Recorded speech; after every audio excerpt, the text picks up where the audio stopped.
시청자 여러분 안녕하십니까? 뉴스타트 3부 시작합니다. 도널드 트럼프 미국 대통령과 우리 무역협상단이 오늘 미국 워싱턴 백악관에서 만납니다. 미국이 예고한 상호관세 부과 시한을 하루 앞두고 한미 간의 관세 협상이 중대한 분수령을 맞게 됐습니다. 워싱턴 연결합니다. 신윤정 특파원. 네, 워싱턴입니다. 네, 트럼프 대통령과 무역협상단과의 만남 시작됐습니까? 네, 트럼프 미국 대통령이 오늘 우리 협상단을 만난다고 밝혔는데 현재 시간 30일 오후 5시 50분 현재 만남이 성사됐는지는 확인되지 않고 있습니다. 다만 협상단이 1시간 반쯤 전에 백악관에 도착했고 트럼프 대통령도 조금 전 백악관에서 열린 공식 행사를 끝낸 만큼 회동이 진행 중일 것으로 보입니다. 앞서 트럼프 대통령은 오늘 새벽 5시쯤 현지 시간으로 오후 4시쯤 트루스 소셜에 글을 올려서 회동 소식을 전격 발표했는데요. 오늘 오후 한국 무역 대표단과 만날 예정이라면서 한국에는 25%의 관세가 적용될 예정이지만 그들은 관세를 낮추기 위한 제안을 갖고 있다고 썼습니다. 이어 자신은 그 제안이 무엇인지 듣는데 관심이 있다고 밝혔습니다. 오늘 회동은 구윤철 부총리 등과 하워드 러트닉 미 상무장관과의 협상 이후 긴박하게 잡혔습니다. 앞서 구부총리와 김정관 산업부 장관, 여한구 통상교섭본부장 등은 오늘 새벽 0시, 현지 시간으로는 30일 오전 11시부터 하워드 러트닉 미 상무장관과 연이틀 협상에 나섰는데요. 러트닉 장관은 앞서 우리 대표단에 최선의 최종 협상안을 촉구하며 트럼프 대통령과의 협상 테이블에는 모든 것을 다 가져와야 한다고 우리 측을 압박하기도 했습니다. 오늘 협상 자리에서 양측 간 이견을 좁히면서 트럼프 대통령 책상에 올릴 최종안을 도출해서 백악관으로 이동한 것으로 보입니다. 당초 오늘 밤 구부총리와 미국 스콧 베센트 재무장관 등과의 2+2 협상이 예정돼 있었는데 이에 앞서서 최종안을 도출한 것으로 해석됩니다. 최근 미국과 무역 협상을 타결한 유럽연합과 일본 등은 트럼프와의 회동에서 관세율은 물론 대미 투자액 등 중요하면서도 구체적인 내용이 모두 변경된 바 있죠. 무역 대표단과의 회동이 성사된 만큼 최종 합의안 타결 가능성에 무게가 실리고는 있지만 트럼프가 최종 결정을 내리는 만큼 협상 타결 여부나 구체적인 내용은 더 지켜봐야 할 것으로 보입니다. 자세한 소식 들어오는 대로 전해드리겠습니다. 지금까지 워싱턴에서 YTN 신윤정입니다. 트럼프 미국 대통령이 브라질의 50%, 인도의 25%의 관세 부과를 예고했지만 중국과는 공정한 합의를 하게 될 거라며 긍정적으로 평가했습니다. 미 연준은 트럼프 대통령의 관세로 물가 인상이 이미 시작됐다며 5회 연속 금리를 동결해 물가 관리에 나섰습니다. 뉴욕에서 이승윤 특파원입니다. 트럼프 미국 대통령이 무역 협상 타결이 임박했음을 강조해왔던 인도의 25%의 상호 관세를 8월 1일부터 부과하겠다고 발표했습니다. 또 자이르 보우소나루 전 대통령을 정치적으로 탄압하고 있다고 주장하며 브라질에 50%의 관세를 부과하는 행정명령을 내렸습니다. 인도와 브라질은 물론 한국과 캐나다 등 다른 무역 협상 상대국에 대한 압박을 강화하는 다목적 카드인 셈입니다. So India was one of the highest in the world. They had won 175% and higher than that. You know, there's another higher one is Canada. 트럼프 대통령은 8월 1일부터 원료를 제외한 구리 제품에 50%의 관세를 부과하는 포고문에도 서명했습니다. 다만 중국과의 무역 협상에 대해선 순조롭게 진행되고 있어 공정한 합의를 하게 될 것이라며 긍정적으로 평가했습니다. 이런 가운데 미국의 중앙은행인 연방준비제도는 트럼프 대통령의 관세로 인한 경제 전망의 불확실성을 이유로 금리 동결을 결정했습니다. Despite elevated uncertainty, the inflation has been running somewhat above our 2% longer run objective. The current stance of monetary policy leaves us well positioned to respond in a timely way to potential economic developments. 제롬 파월 연준 의장은 경제 상황을 신중히 평가하고 위험을 검토하겠다며 기준 금리를 현행 4.25%에서 4.5%로 유지했습니다. 지난 1월 이후 5차례 연속 금리가 동결됐는데 트럼프 대통령이 파월 연준 의장의 후임으로 검토 중인 크리스토퍼 월러, 미셸 보우먼 연준 이사는 이에 반대했습니다. 미국에 이어 캐나다의 중앙은행도 기준금리를 연속 동결하며 예측 불가능한 트럼프 대통령의 관세 파도에 맞설 준비에 나섰습니다. 뉴욕에서 YTN 이승윤입니다. 김건희 특검팀이 두 번째 소환 요구에도 불출석한 윤석열 전 대통령을 상대로 체포영장을 청구했습니다. 윤 전 대통령 측은 건강이 계속해서 안 좋아지고 있다며 실명 위험이 있다는 진료 의견서를 구치소에 제출할 것이라고 설명했습니다. 권준수 기자입니다. 첫 소환 불응 후 김건희 특검팀은 곧바로 재소환을 통보했지만 윤석열 전 대통령은 또다시 나오지 않았습니다. 윤 전 대통령은 정치 브로커 명태균 씨 공천 개입 의혹으로 특검의 수사 대상에 올라 있는데 여전히 변호인 선임계도 내지 않는 등 사실상 수사를 거부하는 모습입니다. 특검은 이미 예고한 대로 체포영장을 청구하며 강제 수사에 나서겠다고 밝혔습니다. 아무런 사유를 밝히지 않은 채 특검에 출석하지 않았습니다. 이에 특검은 오늘 오후 윤석열 전 대통령에 대한 체포영장을 청구하였습니다. 윤 전 대통령 측은 구치소 수감 뒤 건강이 크게 안 좋아진 상황이라 조사에 응하지 못하고 있다는 입장을 유지하고 있습니다. 지난 10일 재구속된 뒤 내란 특검의 소환과 형사재판 등에 연달아 불출석했을 당시와 같은 이유라는 겁니다. 특히 윤 전 대통령의 눈은 실명 위기라며 병원에서 받은 진료 의견서를 구치소에 제출할 거라고도 설명했습니다. 김건희 특검이 체포영장을 발부받더라도 윤 전 대통령을 구치소 밖으로 나오게 할 수 있을지는 미지수입니다.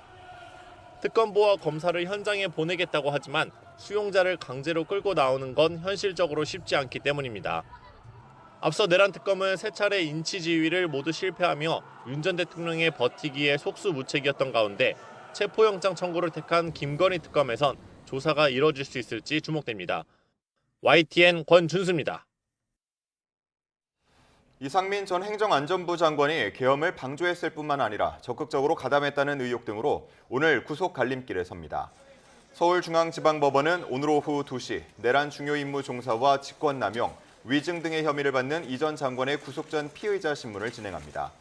특검은 이 전 장관이 윤석열 전 대통령의 계엄 선포를 방조해 국무위원으로서의 책무를 저버렸고 계엄 당시 일부 언론사의 전기와 물을 끊도록 소방에 지시했다고 보고 있습니다. 이 전 장관의 구속 여부는 이르면 오늘 안에 나올 것으로 보입니다. 어제 중복에는 그 이름값을 하듯 낮 기온이 38도 이상 크게 치솟았습니다. 서울은 7월 열대야 일수가 관측 이래 118년 만에 최고를 기록했고요. 올 6월과 7월에 전국 평균 최고 기온과 최저 기온 모두 역대 가장 높은 것으로 분석됐습니다. 정혜윤 기자입니다. 1년 중 가장 더운 시기, 삼복 더위의 정점 중복입니다. 강한 햇살이 내리쬐는 도심은 여전히 푹푹 찌는 가마솥입니다.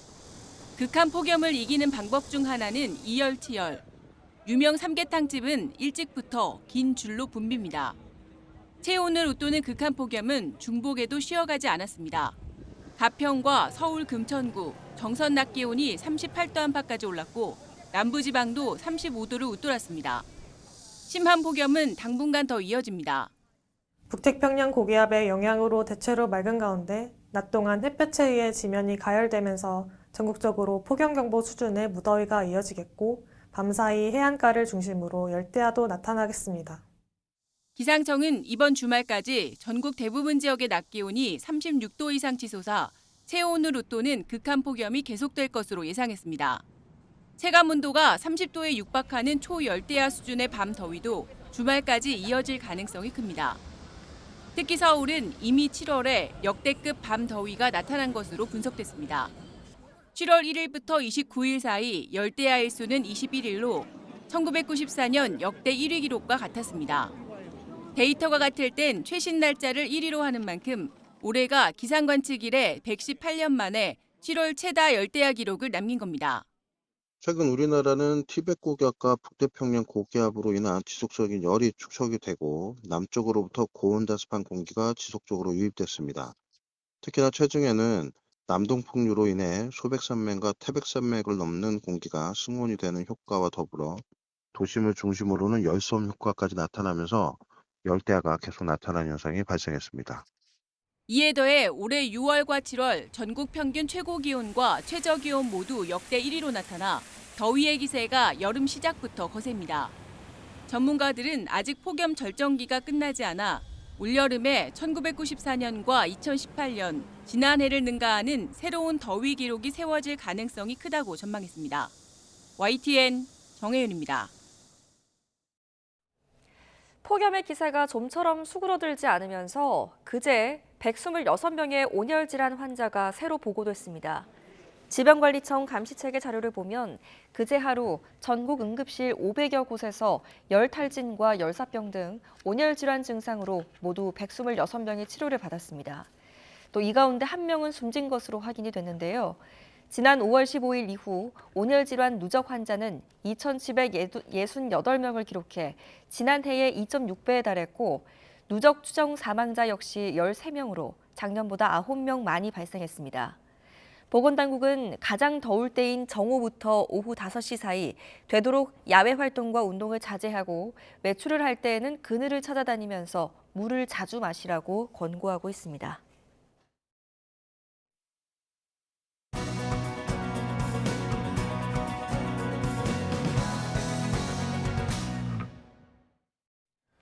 경제 소식을 빠르고 친절하게 전달해 드립니다. 스타트 경제, 오늘은 이정환 한양대 경제금융학과 교수와 함께하겠습니다. 교수님, 어서 오십시오. 안녕하십니까. 자, 기존대로면은 이제 우리 시간으로 오늘 밤 정도에 최종談判에 나서지 않겠느냐 하는 예상들이 있었는데 트럼프 대통령이 전격적으로 발표를 한 내용입니다. 우리 무역협상 대표단과 만남을 갖겠다. 그리고 지금 백악관에 도착한 것으로 보이는데 이 자리에 어떤 의미를 갖습니까?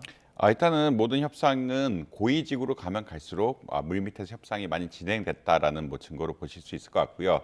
그만큼 우리나라 합의가 조금 가까운 것이 아니냐라는 의견들은 많다. 기본적으로 고위급 대화까지 이루어지려 그러면 세부 사항들이 정리가 되지 않으면 어느 정도 합의가 되지 않으면 이런 어떻게 높은 고위직의 발언들은 또 크게 영향을 미칠 수가 있기 때문에 또 흔히 말하는 양국 간의 관계에도 영향을 미칠 수가 있기 때문에 조심스럽고 이런 것들을 막기 위해서 혹은 이미 어느 정도 좀 대화가 된 상태에서 간다라고는 말씀드릴 수 있을 것 같고요. 그렇기 때문에 사실 이제 8월 1일까지 이게 어떻게 보면은 이것들을 다 정리를 해야 되는 협상, 그러니까 8월 1일부터는 새로운 관세가 나오게 될 텐데 이게 협상이 잘 안 된다고 하면요. 이전에 아마 어느 정도 진전안들이 나오고 협상이 그러니까 마무리가 되지 않을까라는 기대감은 좀 형성되어 있다라고 말씀드릴 수 있을 것 같습니다. 네, 트럼프와 만날 정도면 어느 정도의 합의안은 도출됐을 것이다라고 우리는 예측을 할 수가 있고 어떤 내용들이 담겨 있을 것 같습니까? 아무래도 이제 일본의 사례가 가장 대표적이라고 할 수가 있을 텐데요. 일본의 사례를 바탕으로 해서 사실 EU의 관세 협상도 끝났고 우리나라 이제 관세 협상이 진행되고 있는데 지금 나오고 있는 것처럼 2천억 달러 이상의 어떤 미국 투자라든지 조선업이나 첨단 산업 분야의 공급망 동맹 같은 것들은 이미 당연히 할 거다라고 생각했던 부분이었고요. EU에서 에너지 장비, 그 에너지 수입 같은 이야기를 하면서 우리도 이러한 조항들이 들어가지 않을까라는 이야기들이 나오고 있습니다.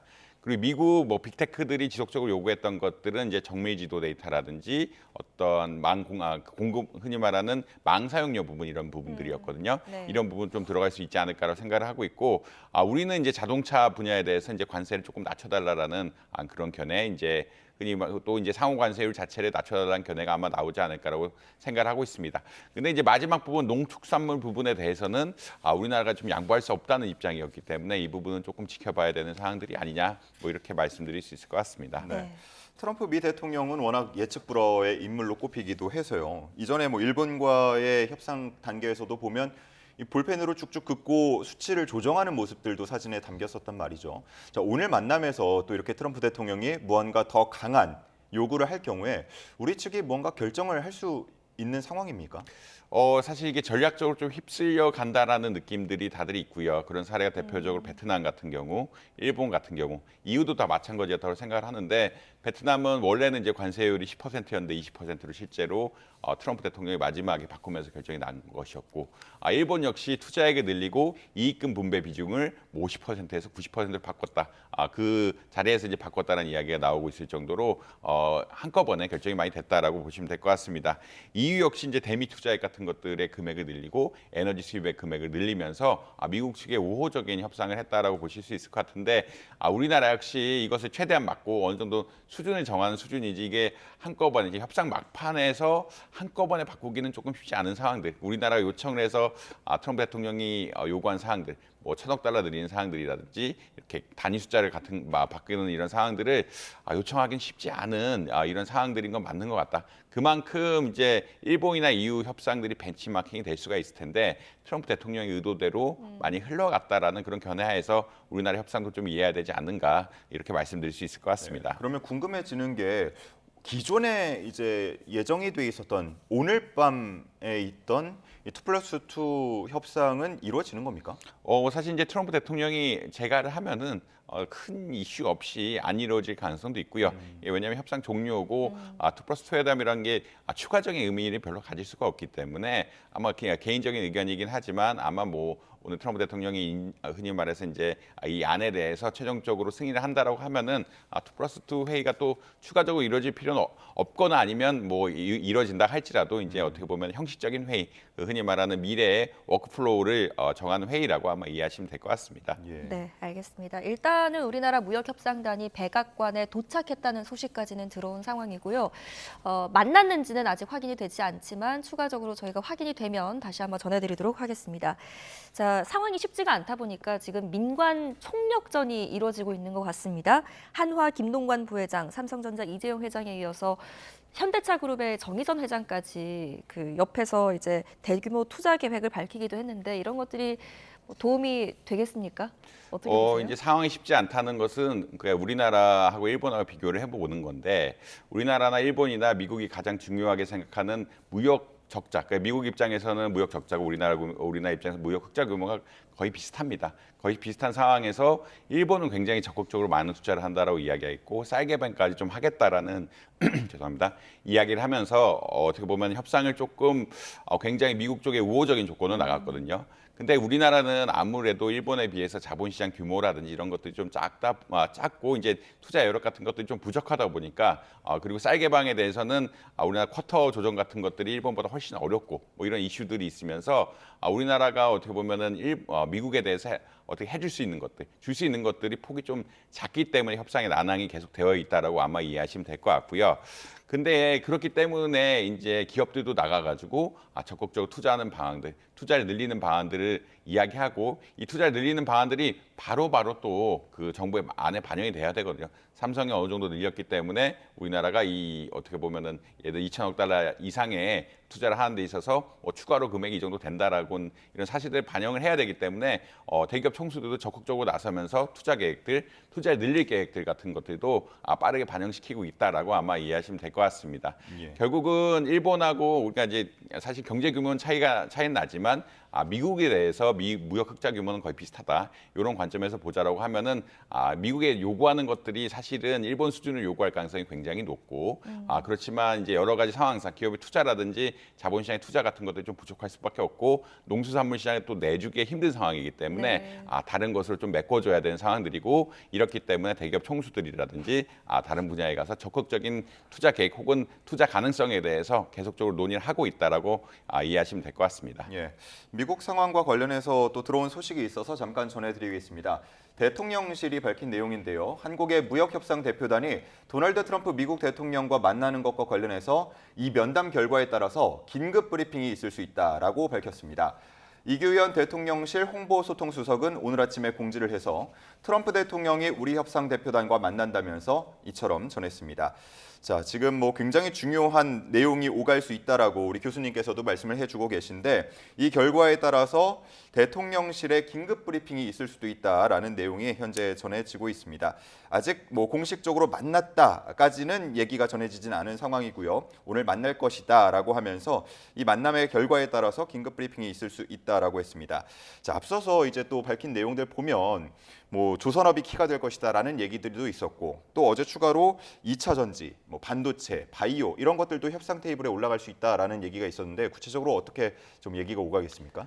그래서 이제 전체적인 협상의 진행은 조선업하고 방산은 이미 협조가 되기로 되어 있다. 그 이후에 무엇을 더 줄 것이냐에 대한 논의라고 보시면 될 것 같고, 그렇기 때문에 그러니까 그 대기업 총수들이 가는 이유들이 이제 다른 분야에 대해서 얼마나 더 적극적으로 투자를 할 수 있느냐에 대한 그런 논의라고 보시면 될 것 같습니다.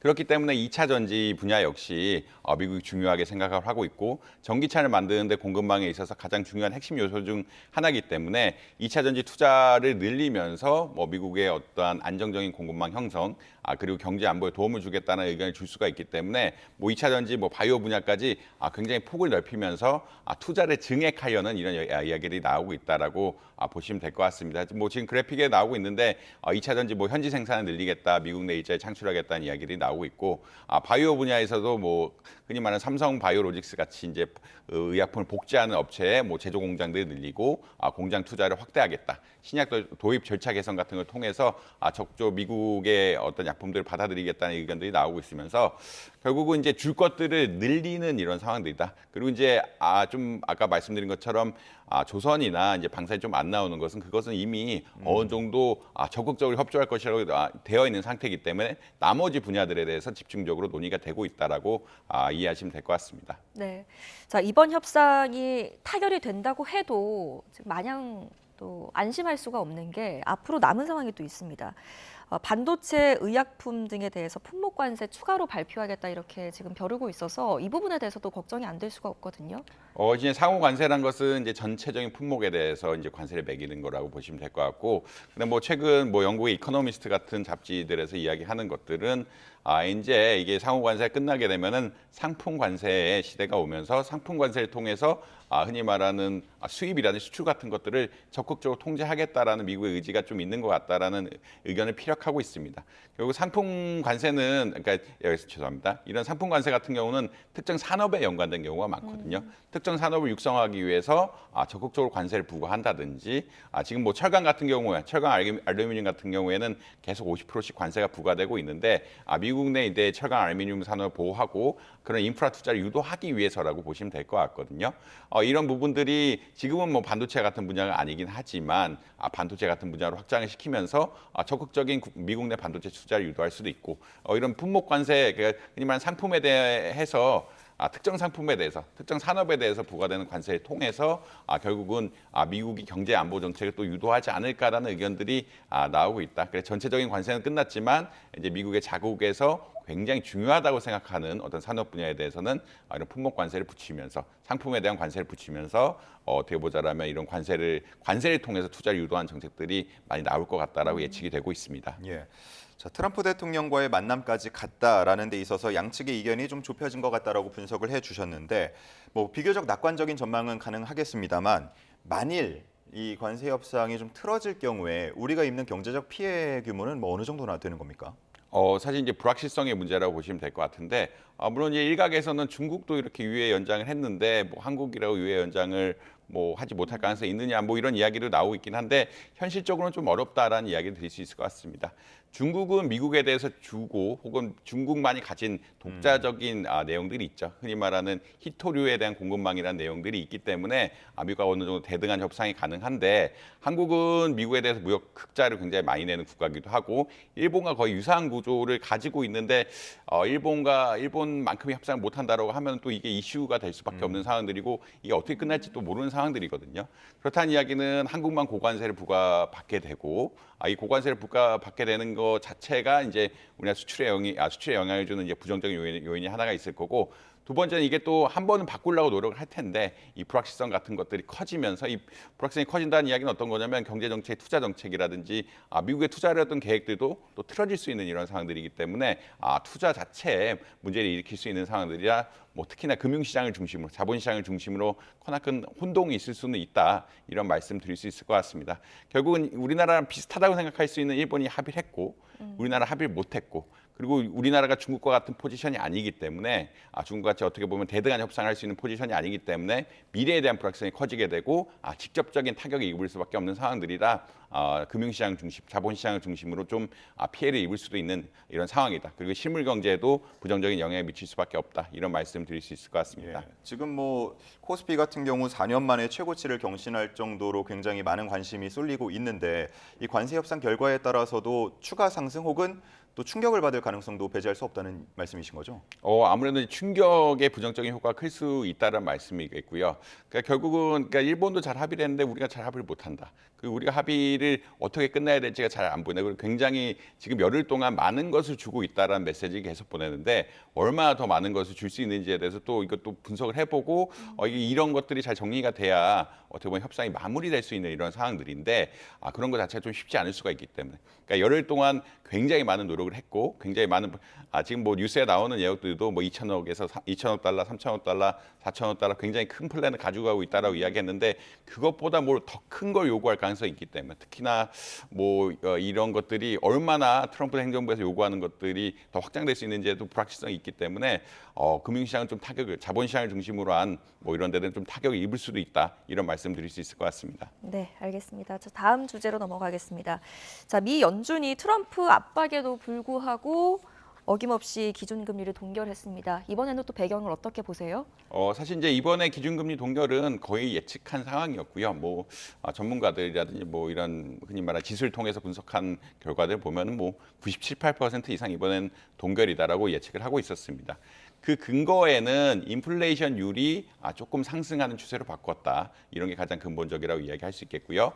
대신에 이제 실업률 같은 부분은 지속적으로 안정적인 추세. 그러니까 실업률이 나빠지게 되면은 금리를 낮출 수 있는 명분 같은 것들, 경제 전망이 나빠지면서 금리를 낮출 수 있는 명분 같은 것들이 생기게 되는데 실업률 역시 괜찮다. 이런 두 가지 상황이 맞물리면서 이번에는 금리를 내리지 않지 않을까라는 의견들이 많았고 특히나 연준이 이제 향후 나오는 인플레이션율들을 추적을 하면서 이런 것을 바탕으로 해서 내리지 않을까, 그러니까 내리지 않을까. 이번에는 동결하고 내리지 않을까라는 의견들이 좀 나왔다라고 보시면 될 것 같습니다. 물론 트럼프 대통령은 금리 낮추라고 이야기하고 있긴 하지만 이런 데이터를 통해서 봤을 때는 낮추기 어려운 상황이 분명한 것이기 때문에 그리고 물가가 내려가는 추세였다라면 혹시나 낮출 수 있는 가능성이 보였지만 오히려 이제 약간 반등하는 추세를 보였기 때문에 연준 입장에서는 금리를 낮추기가 어려운 상황인 건 분명했다라고 말씀드릴 수 있을 것 같습니다. 예, 말씀을 해주신 것처럼 이번에 동결은 어느 정도 예상이 됐고 시장에서 주목하는 건 뭐 9월에 인하를 할 것이냐 뭐 이런 부분이고 그래서 또 파월에게 기자들이 질문도 했던 것 같은데 파월의 입 우리가 주목할 만한 내용들이 있었습니까? 일단은 파월 그러니까 연준 의사로라든지 파월 의장의 의견은 사실 이제 9월 인하에 대한 기대감을 좀 약간 꺾는 그런 의견이었다고 보시면 될 것 같고요. 지금 이제 아까 확률에 대해서 이야기했는데 여러 가지 서베이라든지 지수를 통해서 본 9월의 금리 인하 확률들 보면은 60%대에서 뭐 40%까지 내려온 이런 상황들이다라고 이해하시면 될 것 같습니다. 그 이유는 아무래도 이제 그 파월 의장이 이야기를 할 때 9월 인하에 대해서 지금 생각해 본 것이 없다라고 사실 명시적으로 이야기를 했거든요. 명시적으로 이야기했다는 이야기는 어떤 거냐면 인플레이션율에 따라서 9월 인하도 좀 힘들 수 있다라는 것을 반증하는 이런 이야기이기 때문에 사실 시장에서는 약간 부정적인 의견이 많다라고 이해하시면 될 것 같고 6월에 사실 예측만 보면은 이제 하반기 2번 정도 금리를 인하할 것이라 생각을 했는데 그거 역시 쉽지 않지 않나 이럴 가능성이 역시 좀 나오고 있다라고 아마 이해하시면 될 것 같습니다. 결국은 파월 의장은 인플레이션에 대한 우려가 굉장히 심하다고 생각을 하고 있고 여전히 실업률이 높게 가지 않으면서 경제가 어떻게 보면은 나빠지지 않고 경제 안정적으로 가고 있는 상황들이기 때문에 데이터를 보면서 하겠다는 입장. 그래서 9월에 대해서 인하하지 않을 가능성을 더 크게 열어둔 상황이기 때문에 뭐 금리라는 게 뭐 사실 자본시장 쪽에서는 그렇게 좋아하지 않은 뉴스 이렇게 아마 이해하시면 될 것 같습니다. 네, 알겠습니다. 기준금리 이야기까지 해봤습니다. 이정환 한양대학교 경제금융학과 교수와 함께했습니다. 잘 들었습니다.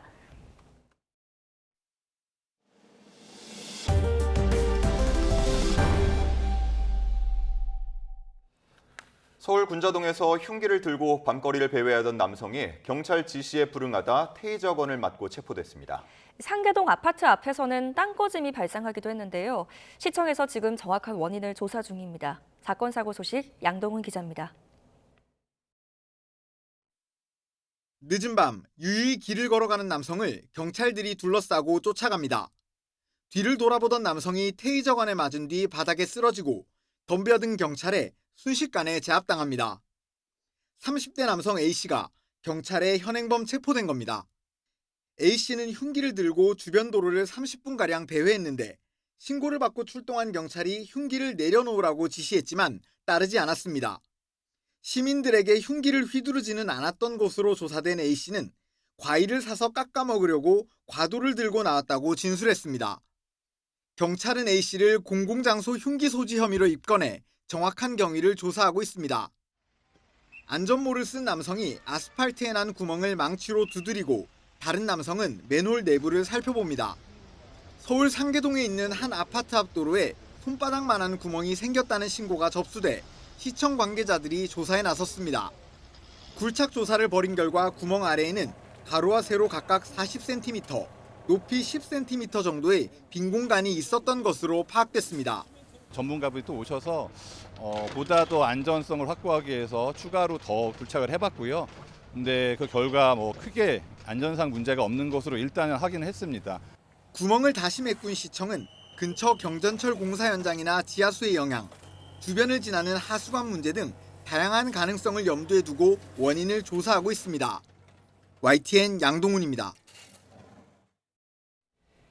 김건희 특검팀이 2차 소환을 거부한 윤 전 대통령을 상대로 체포영장을 청구했습니다. 윤 전 대통령 측은 건강 악화에 대한 주치의의 소견을 받았다고 얘기하고 있는데요. 관련 내용과 함께 특검 수사 상황 짚어보겠습니다. 임주혜 변호사 연결합니다. 변호사님 나와 계시죠? 네, 안녕하세요. 임주혜입니다. 예, 윤 전 대통령의 소환 불응의 강제 수사를 언급했던 김건희 특검이 예고한 대로 체포영장을 청구했네요. 그렇습니다. 체포영장이 전격적으로 청구가 됐습니다. 윤석열 전 대통령이 이제 사실상 구속 수감된 이후로는 내란죄 형사재판에도 불출석하고 있고요. 지금 특검 측의 소환 요구에도 응하지 않고 있는 상황입니다.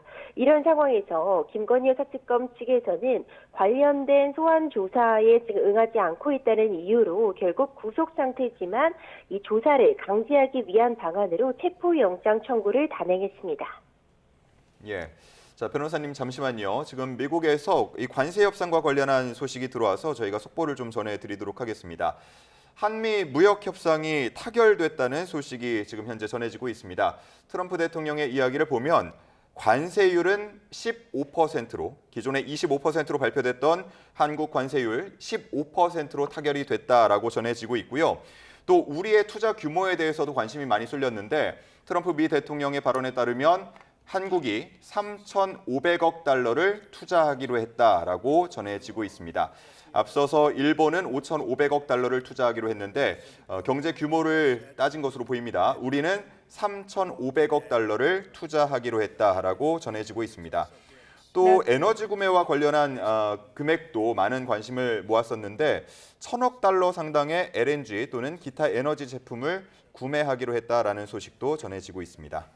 네, 이 외에도 큰 규모의 자금을 추가로 투자하기로 합의했다는 내용이 전해지고 있는데요. 이 금액은 향후 2주 이내에 이재명 대통령이 백악관을 공식 양자회담 차에 방문할 때 발표할 예정이라는 소식까지 지금 전해지고 있습니다.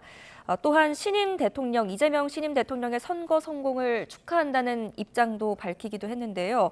한국이 미국과의 무역에 전면적으로 개방하기로 합의했고 미국산 제품, 자동차와 트럭, 농산물 등을 수용하기로 했다는 지금 트럼프의 입장이 나왔습니다. 네, 일단은 큰 골자가 나온 것 같습니다. 한국의 관세율이 15%로 낮춰졌고요. 그리고 투자 금액은 3,500억 달러, 에너지 구매 금액은 1,000억 달러로 정리를 해볼 수가 있을 것 같습니다. 구체적으로 자동차 관세율 많은 관심을 모았는데 아직 이 부분에 대해서는 구체적으로 나온 게 없고요. 그리고 우리의 시장 개방과 관련해서도 트럭, 농산물 등을 수용하기로 했다 정도로만 현재 입장이 전해지고 있습니다. 구체적으로 어느 정도의 규모 그리고 어떤 품목에 대해서 시장을 개방할지에 대해서는 추가적으로 저희가 나오면 다시 전해드리도록 하겠습니다. 네, 변호사님 연결 계속해서 이어가겠습니다. 특검 이야기하고 있었는데요. 윤 전 대통령 측이 지금 변호사 선임계를 제출하지 않은 것으로 알려지고 있거든요. 이게 지금 소통 창구 자체를 마련하지 않은 것으로 해석이 되는데 이런 상황을 어떻게 보십니까? 일단 변호사 선임기 자체를 제출하지 않았다는 것은 현재 진행되고 있는 특검 수사 상황에 대해서 협조하지 않겠다는 그런 뜻을 다시 한번 표현하고 있는 그런 수단이라 이렇게 평가를 하고 있습니다. 네. 하지만 윤석열 전 대통령 워낙 여러 가지 지금 형사재판뿐만 아니라 지금 문제가 되고 있는 상황들이 있기 때문에 변호사가 선임은 되어 있을 것이고요. 사실상 지금 특검 측의 무리한 수사다 내지는 이 과정에 있어서 제대로 방어권을 보장받고 있지 못하다라는 취지의 주장을 하고 있기 때문에 그런 부분을 표현하는 연장선상에서 어떤 변호사 선임기 같은 부분을 제출하고 있지 않은 것으로 보이고요. 하지만 계속해서 이런 방식으로 소극적으로 대응할 수는 없을 것입니다. 결국 궁극적으로는 본인의 방어권 행사를 위해서라도 적극적으로 수사에 임하거나 그 과정에서 소명하고 싶은 부분이 있다면 주장을 하는 그런 선택을 해야 하지 않을까 싶습니다. 예. 네. 윤 전 대통령 측은 건강 악화를 이유로 들고 있고요. 실명할 수 있다라는 주치의의 소견을 또 전달했다고 알려지고 있는데 이런 부분들도 많이 반영이 되는 겁니까? 그렇습니다. 일단 윤석열 전 대통령 측에서는 지병인 당뇨가 악화되고 있고 그리고 이제 눈병이 심해져서 작은 글씨를 읽지 못할 정도로 시력에 문제가 발생하고 있다라는 취지의 주장을 하고 있습니다. 이에 따라서 의료진의 소견서 역시도 이제 제출을 하겠다 이런 입장을 밝히고도 있는데 지금 특검 측에서는 아마도 이제 체포영장의 발부 여부를 심사하는 단계에서 이런 부분들 역시 고려가 되겠지만 구체적으로 이제 제대로 조사를 받지 못할 그런 건강상의 이유가 발생을 했다면 이 부분에 대한 소명은 필요할 것이고요. 나아가서 과연 이것이 조사를 받지 못할 정도에 이르렀는가 조사를 거부하는 것이 정당한가는 결국 법원에서 판단을 받을 수밖에 없는 상황입니다. 네, 알겠습니다. 지금 시간이 좀 많이 지나서요. 바로 김건희 수사 이야기로 넘어가도록 하겠습니다. 건진법사 청탁 의혹의 핵심 인물 윤영호 전 통일교 세계본부장에 대한 구속영장이 발부가 됐습니다. 신병 확보가 됐는데 앞으로 수사 상황 어떻게 전망하십니까? 그렇죠. 결국 이 윤영호 전 본부장 같은 경우에는 이 연결고리 그러니까 건진법사 전성배 씨에게 이 윤영호 전 본부장이 고가의 가방과 목걸이를 김건희 여사에게 전달해달라는 목적으로 넘겨주었고 이것을 지금 건진법사 전성배 씨는 잃어버렸다라는 취지의 주장을 하고 있는 상황입니다. 네. 특히 이 관련해서 사실상 통일교 측에 어떤 청탁 목적이 있었는데 통일교 측은 또 이것은 윤영호 전 본부장의 개인적인 예탈론이다 이렇게 또 선을 긋고 있어서 굉장히 중요한 키맨 역할을 할 수밖에 없거든요. 어제 결국 증거인멸의 우려가 높다고 판단을 받아서 구속영장이 발부가 되었는데 이 특검 측에서는 신병을 확보한 만큼 과연 어떤 목적으로 이 전성배 씨에게 고가의 물품을 전달했는지 실제로 구체적으로 청탁이 전달되었는지 나아가서 이 청탁이 실현된 바가 있는지 이런 부분들에 대한 집중적인 조사를 하리라고 보고 이것이 통일교 어떤 이 본부 자체와도 관련이 되었는지에 대한 수사를 이어가리라고 봅니다. 예. 자, 앞서서 또 목걸이가 발견된 부분에 대해서도 여러 이야기가 오가고 있는데 일단은 모조품으로 판명이 된 거죠. 그렇습니다. 특히 이제 김건희 여사의 친오빠의 이제 장모 집에서 이 목걸이가 발견이 되었는데 이 목걸이는 나토 순방 당시 촬영한 것으로 알려져 있던 목걸이입니다. 근데 이 목걸이가 이제 이 진품 감정 결과 모조품으로 확인이 되었습니다. 하지만 여전히 특검 측에서는 일단 이런 공식적인 자리에 영부인이 모조품 목걸이를 차고 나간다는 것 자체가 이상하다. 이런 취지의 어떤 의심을 하고 있는 상황이고요. 따라서 어떤 진품은 따로 있는데 혹시 모조품으로 바꿔치기 한 것 아니냐.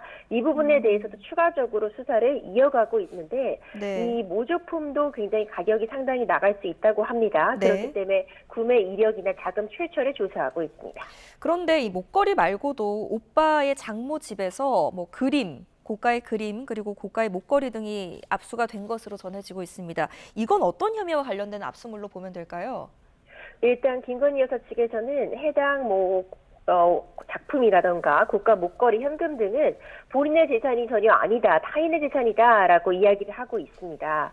원래는 이제 이 개발 관련해서 특혜를 받았다는 의혹 때문에 압수수색이 진행이 되었다가 이런 부분들까지 확인이 되었는데 일단 뇌물 같은 부분을 특검 측에서는 의심을 하고 이와 관련해서 압수영장을 발부받은 것이 아닌가 추측이 되고 있거든요. 결국 이런 것이 어떤 청탁의 목적으로 제공되었는지 이 부분을 특검 측에서는 확인하고자 하리라 봅니다. 네. 예. 자, 그리고 김건희 특검은 오늘부터 이틀간 명태균 씨도 소환 조사할 예정입니다. 그동안 보면은 특검을 해야 한다라고 주장을 하기도 했었는데 여러 의혹에 대한 증거나 진술을 내놓을지 어떻게 전망하십니까? 그 명태균 씨는 결국 공천 개입 의혹에서 핵심적인 진술을 해야 되는 당사자이기도 합니다.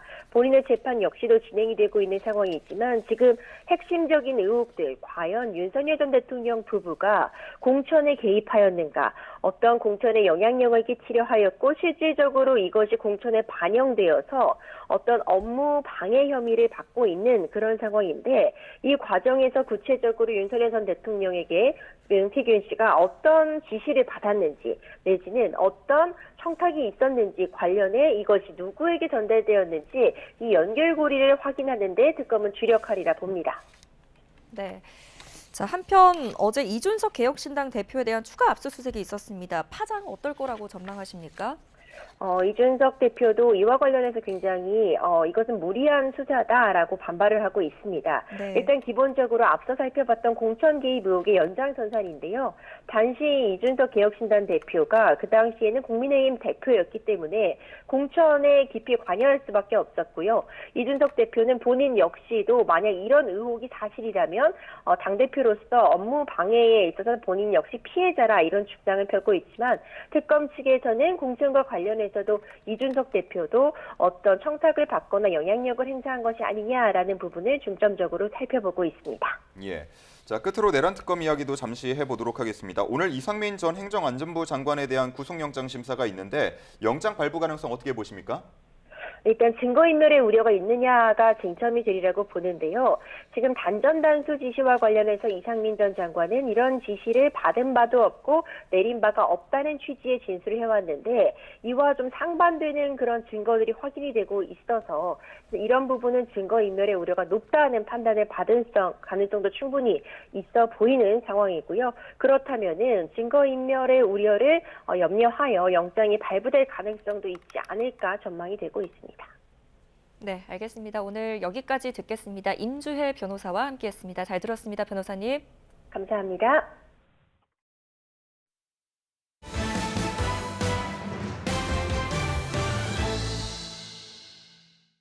네.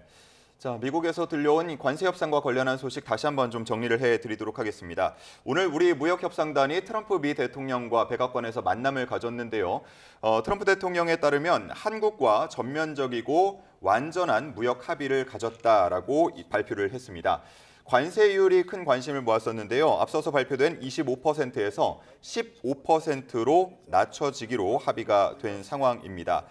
자, 그리고 우리의 투자액에 대해서도 관심이 많았는데요. 한국은 미국의 투자를 3,500억 달러 투자를 하기로 했다라고 지금 소식이 전해지고 있습니다.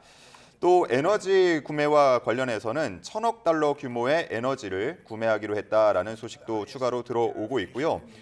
그리고 미국산 제품에 대해서는 한국 시장에서 무관세를 받을 것이다라고 트럼프 대통령은 이야기를 하고 있는 상황입니다. 자, 그리고 많은 관심을 모았던 게 자동차 등 그리고 농산물 개방 등과 관련한 내용이었는데요. 트럼프 대통령은 한국이 미국의 자동차, 트럭, 농산물 시장을 완전 개방하기로 했다라고 밝힌 상황입니다. 네, 이뿐만 아니라 트럼프 대통령이 이재명 신임 대통령에 대한 선거 성공을 축하하는 말을 남기면서 2주 후에 이재명 대통령과 백악관에서 정상회담을 가질 것이라는 입장을 밝히기도 했습니다. 이에 대통령실이 긴급 브리핑이 있을 수도 있다라는 내용이 또 추가적으로 들어오기도 했는데요. 다시 한번 전해드리겠습니다. 트럼프가 2주 후에 이재명 대통령과 백악관에서 정상회담을 가지겠다는 입장을 밝힌 것으로도 전해지고 있습니다. 저희가 추가적으로 들어오는 소식이 있으면 이어지는 뉴스에서 다시 한번 전해드리도록 하겠습니다. 네, 끝으로 출근길 날씨 살펴보겠습니다. YTN 야외 스튜디오에 연결합니다. 원희나 캐스터. 네, 원희다입니다. 네, 서울은 올해 기록적인 열대야가 나타나고 있다고요? 네, 간밤에도 많이 더우셨죠? 현재 서울 기온은 29.4도로 7월 열대야 일수가 총 22일이 됐습니다. 역대 7월 중 가장 많은 열대야가 나타난 건데요.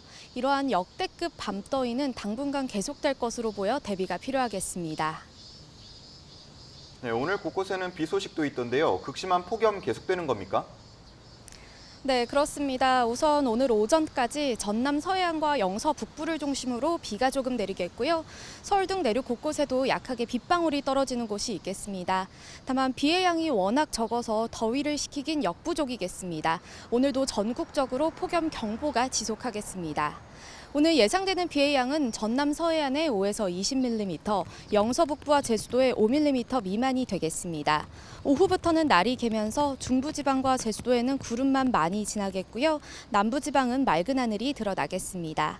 자세한 지역별 기온입니다. 현재 서울 기온은 29.4도로 12일째, 제주는 28.4도로 16일째 열대야가 나타나고 있고요. 곳곳에서 체감 온도는 초열대야 기준인 30도 안팎을 보이고 있습니다. 한낮에는 서울과 대전, 대구 모두 36도까지 올라 어제만큼이나 무덥겠습니다. 당분간 열대야는 길게 이어지겠고요. 다음 주 화요일과 수요일 사이에는 중서부 지방을 중심으로 비가 내리며 낮 기온이 조금이나마 내려갈 전망입니다. 당분간 해안가를 중심으로는 너울성 파도가 높게 일겠습니다. 피서철 인명피해 발생하지 않도록 해안가 안전사고에 각별히 유의하시기 바랍니다. 지금까지 YTN 원희다입니다. 네, 저희가 조금 전에 트럼프 대통령의 발언을 통해서 한미 관세 협상과 관련한 소식들을 전해드렸는데요.